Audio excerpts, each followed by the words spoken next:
Merci Madame la Vice-présidente. Alors voilà les augmentations d'impôts qui pointent le bout de leur nez. Vous nous proposez, je cite, d'augmenter la taxe sur les locaux économiques vacants dans les limites posées par la loi, soit au maximum 20% la première année, 30% la seconde et 40% à compter de la troisième année, à compter de 2024. Il y a au moins une convergence entre Éric Piolle et vous, c'est cette propension à croire que la taxation est une solution miracle qui peut tout résoudre.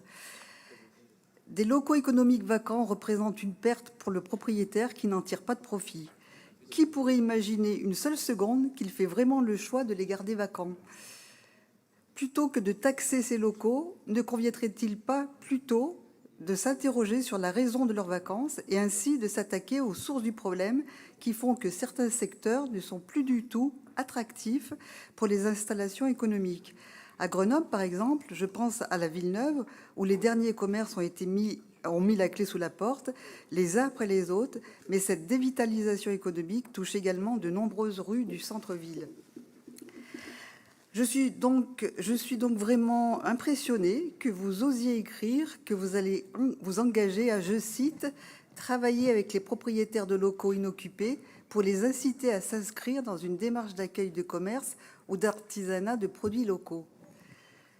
Comme si les propriétaires allaient soudainement installer tel ou tel commerce parce que vous leur auriez proposé ou parce que vous les taxez. Je vous pose la question. Vous ne vous êtes pas dit à un seul moment qu'il aurait été plus opportun, pour éviter la vacance de locaux économiques dans les communes, d'éviter de soutenir la construction d'une ERPIC à Saint-Martin-d'Hères ou d'éviter l'extension de Grand Place?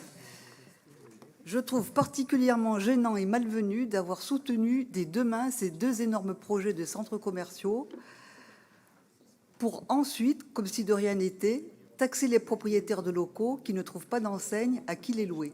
Je vous remercie.